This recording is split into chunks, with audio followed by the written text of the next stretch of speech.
NA 249 के जो धांधली का शोर है, क्या वजीर आजम ने जो इंतखाबी इस्लाहात की पेशकश की है, क्या अपोजिशन इस दावत को कबूल करेगी? मैं आजिज धामरा साहब हैं साथ?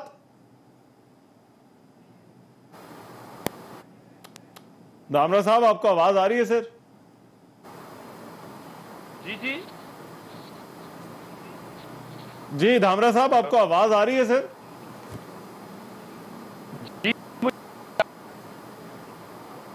अच्छा, मैं यह वही जो आपसे पहले बात थी, एक रेफरेंस बड़ा बार बार दिया जा रहा है और वो है ये डस्का वैसे शहर तो है लेकिन वो एक मिसाल बन गई अभी, और कुछ देर तो मेरे ख्याल है इस्तेमाल होती रहेगी ये मिसाल। मगर ये पीपल्स पार्टी ने क्या वही काम किया है जो नून लीग कहती है कि PTI ने डस्का में किया, इंतजामिया ने जिस तरह से इलेक्शन के अंदर जो है वो इंटरफेयर किया है? तो इस क्योंकि इल्जाम की नोयत जो है वो वही है कि यहाँ पर लेट हो गए, नताइज नहीं मिले, पोलिंग एजेंट्स जो थे वो पता नहीं कहां पर चले गए। तो क्या ये वही काम हुआ है? ये कंपैरिजन बनता है? देखिए रहमान भाई, मैं जो पहले गुफ्तगू कर रहा था, मेरे कहने का मकसद सिर्फ ये है कि वो जो मुस्लिम लीग नून की जो पॉलिसी थी ना, आधा तीतर आधा बटेर, इनको जो एक PDM को तोड़ना था, इन्होंने कहा कि हमें इस्तीफा देनी है और इसी पॉइंट पे PDM टूटा।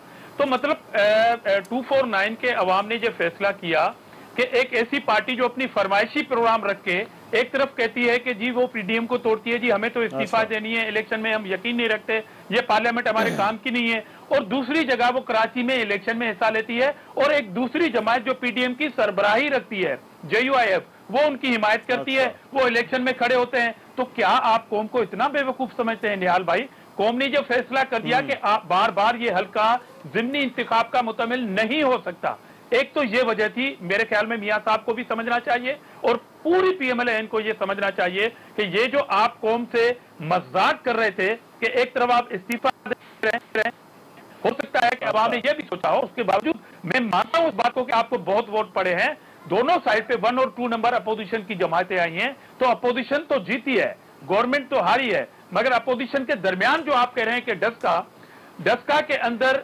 मिसाल के तौर पर आपने अभी ये बात की कि महकमा तैलीम के अफसरान जो है वो अंदर बैठे थे, तो डस्का में क्या बांग्लादेश के लोग आए थे? वहां पे आपकी इतनी बड़ी गवर्नमेंट चली है तो वहां भी आपके अफसरान ने कोई काम कर दिखाया? और दूसरी बात, वहां का कत्लेआम, वहां का ब्लड शेड, वहां का तशद्दुद, वहां पर ठप्पे, वहां के वो लोग जो मिसिंग थे उनकी फिर जो मोबाइल लोकेशन कहीं और से पकड़ी गई, इस तरह की जहां पे मिसाल नहीं थी। हाँ, अगर ये रिपोर्ट हो चुकी होती, आप मुझे बताएं, मैं चैलेंज के साथ कहता हूं कि पाकिस्तान के कौन से नेशनल या रीजनल चैनल ने ये बात रिपोर्ट की कि शाम को 4 बजे या उससे पहले 3 बजे कोई किसी पोलिंग स्टेशन पे कब्जा हो गया, ठप्पे लग रहे थे? हाँ, सूबाई गवर्नमेंट लाइन ऑर्डर मेंटेन कर सकती है। तो बाकी अगर आपको एतराज है, डस्का के साथ इसका मुवाजना नहीं बनता। लेकिन मैं निहाल हाशमी साहब, रीपोलिंग हो जाए तो और दूसरी जो मुनाफत की रीपोलिंग कह रहा हूं, रीकाउंटिंग नहीं, रीकाउंटिंग नहीं, रीपोलिंग अगर इलेक्शन कमिशन ये फैसला करे। और दूसरी बात, वो तो ऑफर, वैसे वो ऑफर आ चुकी है। निहाल भाई, आप क्योंकि कराची में ये इलेक्शन मुफ्ता इस्माइल के साथ आप लोगों ने भी रहमान भाई, ये मुस्लिम लीग नून की मुनाफकत की शिकस्त हुई है, मुफ्ता इस्माइल की नहीं, कि एक तरफ आपको रिजाइन देना है और दूसरी तरफ आपको इलेक्शन लड़ना है। तो हल्के के अवाम पे छोड़ दें। वो बयानिए की वही बात आ गई जो आप बयानिए की बात करें। अच्छा निहाल भाई, ये बयानिए वाली बात बताए, मसले का हल क्या है आपकी नजर में? रीपोलिंग या रीकाउंट? बस देखिए रहमान भाई, हम कहीं कभी भी नहीं चाहते कि धांधली हो, 2 नंबरी करके हमें जीता जाए। हम सिर्फ ये चाहते थे कि फ्री एंड फेयर इलेक्शन हो, जो जीते मुबारक हो। और आप फिर एक सर्वे कर ले, फाफिन की आपने रिपोर्ट दी, और ये जो गोली गाली की बात हुई, आप देखें मुस्तफा कमाल और पीपल्स पार्टी के दरमियान गुज़श्ता 2 रोजों से फायरिंग के तबादले हो रहे थे, लोग उसमें मुतासिर हो रहे थे, ये मुस्तफा कमाल पे इल्जाम लगा रहे थे, मुस्तफा कमाल। और हमें मालूम है जो लोग हार रहे होते हैं वो लड़ाई झगड़े कर रहे होते हैं, इस तरह के काम होते हैं हर जगह पे। जो मेरे भाई ने बात की, भाई से पूछे जरा सा कि ये जो 35 प्रिजाइडिंग ऑफिसर्स थे और 45 फॉर्म थे, वो कहां गुम हो गए थे? 10 घंटे नहीं मिले, 10 पूरे 10 घंटे। और वो 10 घंटे में रीकाउंटिंग में पीपल्स पार्टी दोबारा जीत जाती है तो आप फिर मुबारकबाद देंगे इन्हें? देखिए जी, अगर वो जीत जाते हैं तो बिल्कुल फेयर एनफ।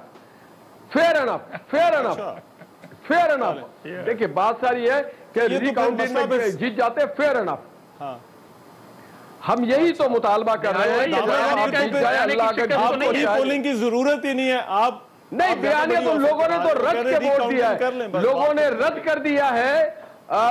पीटीआई को लोगों ने बुरी तरह रद्द कर दिया, लोगों ने वोट को इज्जत दिया है। लोगों ने ये समझ, जब रिजाइन देनी थी तो रिजाइन वाली हम तो चाहते हैं, आप भी हम चाहते हैं कि आप भी रिजाइन करें।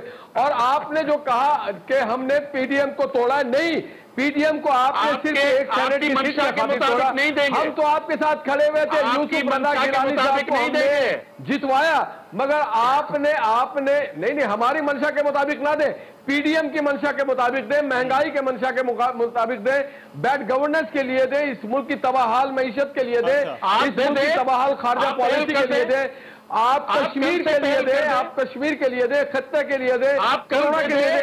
तो हम तो बड़ा वादे दो टोक आपने तो दी नहीं ना। आपने कहा था कि एटम बम होगा, तो आप एटम बम इस्तेमाल करें ना। आप तो जमहूरियत से इंतकाम ले रहे हैं वोट चोरी करके। ब्रेकिंग आप दे दो, आज ब्रेकिंग न्यूज दे दो। हम तो दे देंगे। आप ब्रेकिंग न्यूज दे दो। रहमान साहब और हमारी पार्टी ने ये फैसला किया। निहाल भाई अब एक एक करके जरा एक और सवाल जो आपसे हुआ था, निहाल भाई एक और सवाल जो आपसे हुआ था वो बयानिए के हवाले से हुआ था। क्या कहीं आपको ऐसा लगता है, क्योंकि आपने जाजिज धामरा साहब दोनों क्योंकि ऑन ग्राउंड है, कैंपेन करते रहे, क्या बयानी की वजह से आपको जिस तरह से धामरा साहब कह रहे हैं वो वजह हो सकती है कम वोट पड़ने की? नहीं, बयानिए को तो आप देखिए या तो हुआ है। मियां नवाज शरीफ के बयानिए को किया गया है। लोग कहते हैं नवाज शरीफ जो फैसला करेंगे पाकिस्तान के निजाम को बेहतर करने के लिए, यहाँ पे माशी इस्तेहकाम के लिए। देखिए नवाज शरीफ था जिसने CPAC लेके आया यहाँ पे, नवाज शरीफ था जिसके वजह से माशी तरक्की हुई, नवाज शरीफ था जिसके वजह से शहर कराची में अमन हुआ। बल्दिया टाउन में अच्छा ज्यादा पड़े, आप कह रहे हैं वोट पड़ा था, 15,000 पड़ा, ये बयानी की वजह से। आपको भी तो 36,000 वोट पड़ा था। मैं तो आपको भी 36,000, आप लोग भी 7,500 बाद में बात करूंगा। बेचारे बेगाने शादी में अब्दुल्ला दीवाना निहाल साहब तो मैं कह सकता हूँ बेका है। अच्छा, तो पिछले इलेक्शन में जब इनको हमारे से शिकायत हुई थी, इनको 35,000 वोट मैंडेट के साथ क्या हुआ, आपके बयानी के साथ क्या हुआ? कराची रहमान ये इतने खौफजदा है कि असद उमर कह रहे हैं कि इमरान खान रिजाइन ना सिर्फ खुद रिजाइन करेंगे बल्कि असेंबली को बर्खास्त करना चाहते हैं। सुन लेने मैंने इमरान खान साहब असेंबली बर्खास्त करने का सोच रहे हैं हमारी खौफ से। ये वाला सवाल जरा पूछ रहे थे, मैं वो अपने बयानी के साथ मैं वो परदेसी बीमार नवाज शरीफ के बयानिए की बात कर रहा हूँ। ये कह रहे हैं उनकी फतह है, जब वो यहाँ पे थे उनको 35-36,000 वोट पड़े थे। अब उनका बयानिया कामयाब हो गया है तो उनको 15,000 वोट पड़े। मुझे डर है कहीं ज्यादा कामयाब हो गया तो कहीं जीरो ना हो जाए। नंबर 1, 2 पे तो वही लोग हैं ना। आपके बयानिए के साथ क्या हुआ? देखिए हमारी आप तो कह रहे हैं कि वो इररेलेवेंट हो रहे हैं। वो कराची के इलेक्शन में 1 और 2 पीपल्स पार्टी और नून लीग बता दें रहमान, आप चले आपने रेलेवेंट की बात नहीं, मैं इसलिए एक पॉलिटिकल पार्टी आप और MKM दोनों हुकूमत में हैं, दोनों इत्तेहादी हैं, आप 5th और 6th पोजीशन के ऊपर अच्छा, ये बात ये मैं जरा आपकी इनकी जो खुशी की मैं जरा बात कर लूं। अच्छा, मुस्लिम लीग नून दूसरे नंबर पे आई है, पूरे सिंध सूबे में इनकी एक सीट भी नहीं है। अच्छा, हमारी 1.5 दर्जन सीटें तो कम से कम MNAs की हैं। अच्छा, और MPs की 2.5 दर्जन से भी ज्यादा है, 2 दर्जन से भी ज्यादा है, सारे सिलेक्टेड है। हमारा तो इनका क्या मुकाबला। मुस्लिम लीग नून सिर्फ GT रोड की पार्टी रह गई है। ना कोई KP में इनकी सीट, ना कोई बलोचिस्तान में सीट, ना कोई सिंध में सीट, अभी नौशेरा में। तो ये कौन सी अभी नौशेरा में आपको नौशेरा में सीट से क्या भूल जताइए आपको। KP में हमारी 2/3 सुन लेना यार, बात तो करने देना निहाल साहब। KPK में हमारी 2/3 मेजॉरिटी। अच्छा, सिंध में जवाब दे महंगाई क्यों हुई, हम अपोजिशन। पंजाब में हम हुकूमत, बलोचिस्तान में हमारी ब्रेक के बाद आगे बात करें। हर जगह हुकूमत है, महंगाई क्यों है, 35,000 से 15,000 वोट पड़े। ये फूले ज़िमनी इंतखाबात नौशहरा वजीराबाद, एक कुर्रम का आप जीते हैं। नौशहरा वजीराबाद डस्का जो सिंध के अंदर इंतखाब हुए, मेरे ख्याल है 3 सीटों पे। दामरा साहब मुझे करेक्ट कर दें। हम भी अगर पीपल्स पार्टी की तरह होते हम भी इलेक्शन में जीते। पीपल्स पार्टी गिनती में नहीं थी। पहले नंबर पे PTI, दूसरे नंबर पे नून लीग, तीसरे नंबर पे TLP, चौथे नंबर पे TSP। और हुआ क्या, रात के बाद सुबह हुई So-called survey। Peoples party number 1 पे। चल। इस तरह के मैं जुल्म ये हम पूछता हूँ, साहब, वो ये so-called इसका सर्वे में आपका फार्मूला नंबर क्या है, बनता। ये धामराव साहब से पूछो।